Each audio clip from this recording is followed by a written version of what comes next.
You think Friendly's died because America stopped loving ice cream? It didn't.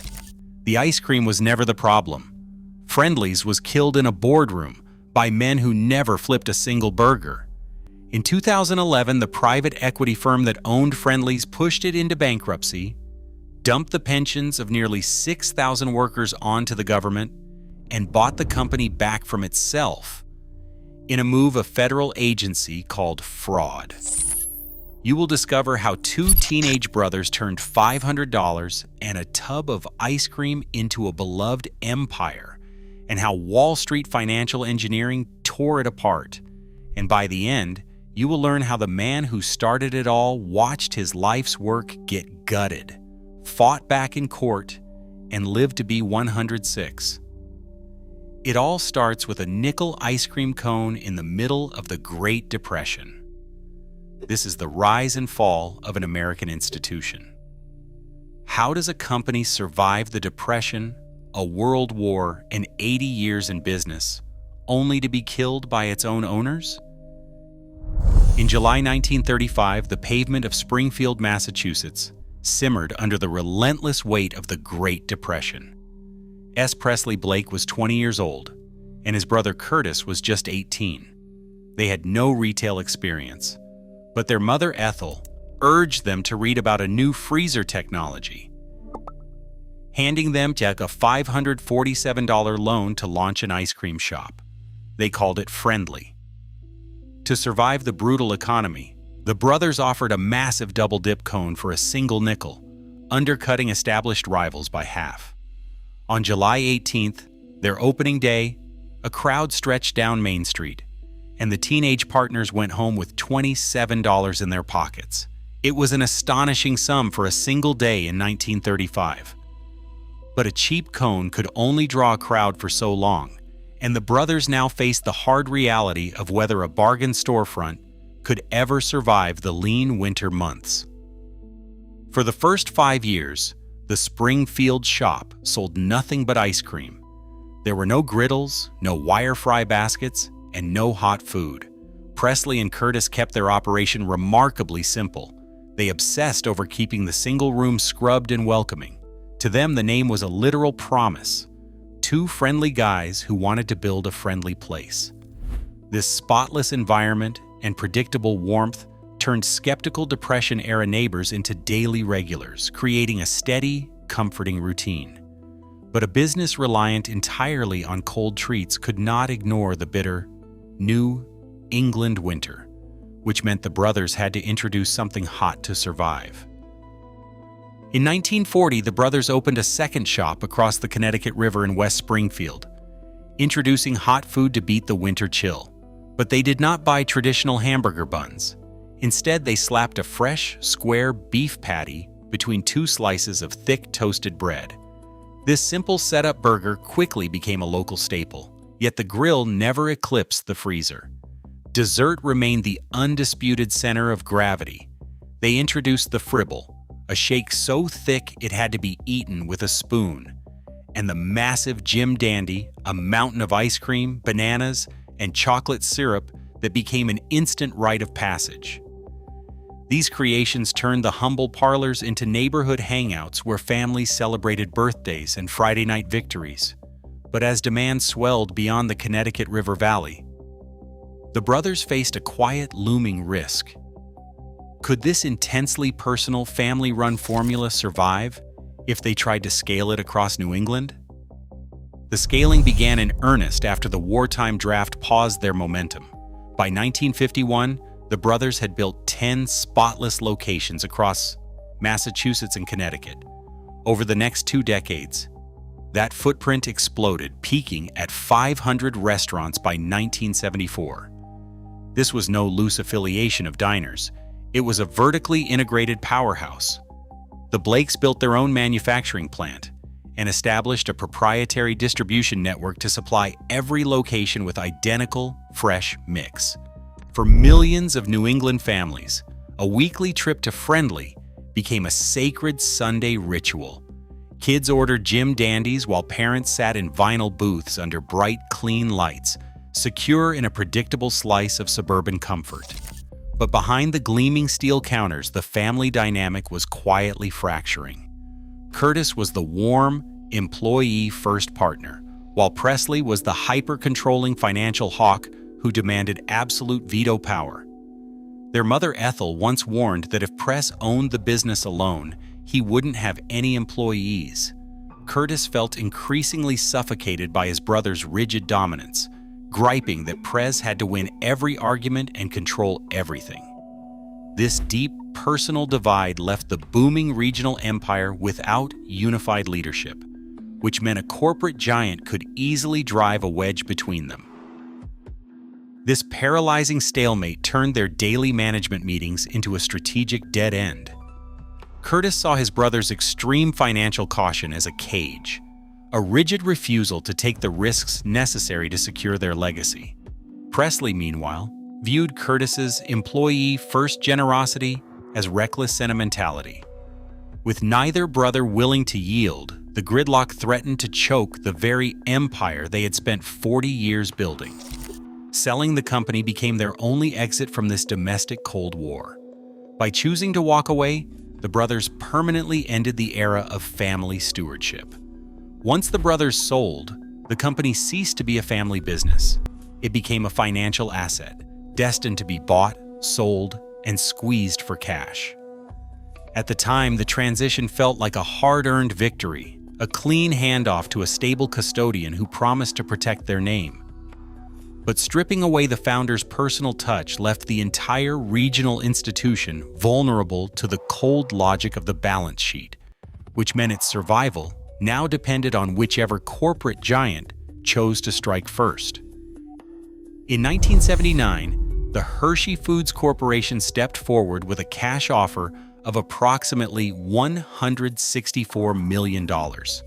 For Presley and Curtis Blake, this was the ultimate exit. They retired from day-to-day control, handing their life's work to a massive Pennsylvania confectioner that seemed like a safe custodian. Hershey understood chocolate, dairy, and wholesome East Coast values.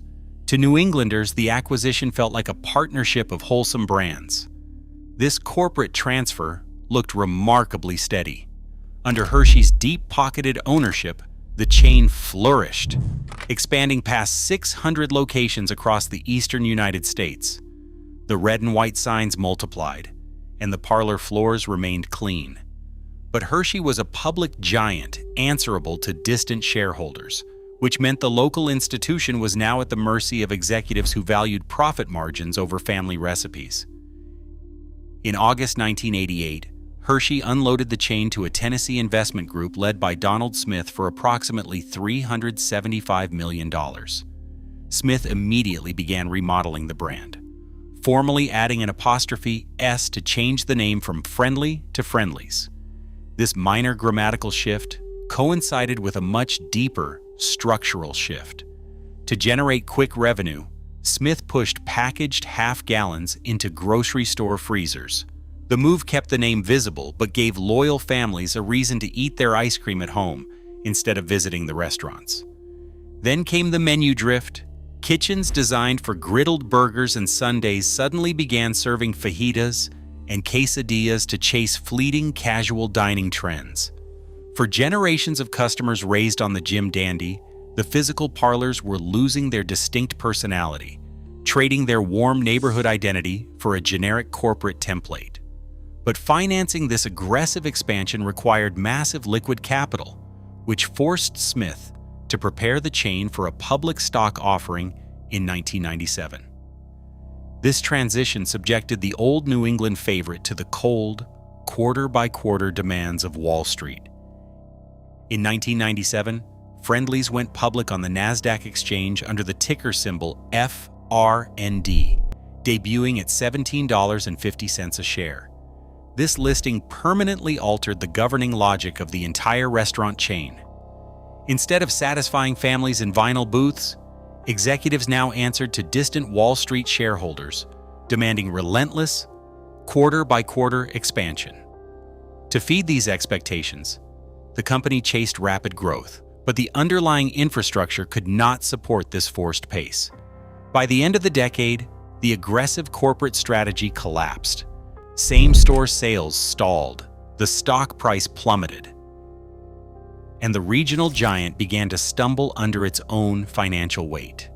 The red and white signs still glowed along New England highways, but the neighborhood institution was now being squeezed to satisfy balance sheets rather than loyal customers.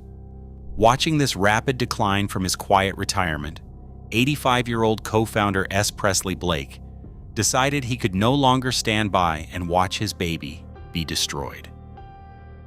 He began quietly buying back stock, eventually accumulating a 10% stake in the public company. In 2003, the 88-year-old founder launched a devastating shareholder lawsuit against Chief Executive Officer Donald Smith. The complaint was forensic, targeting Smith's use of an $8 million corporate jet. The civil filing, logged in Massachusetts court, alleged that the lease agreement acted as a financial siphon, diverting $3 million annually to bolster another restaurant chain under Smith's control. The board investigated the claims and declared no wrongdoing, yet the bitter litigation dragged on in the public eye. For Presley, this battle was deeply personal. He declared, "It's my baby. You can't let it go." But his brother Curtis watched the warfare with dread. Curtis argued that they had sold the business decades ago, warning that Presley's crusade was only reopening old wounds.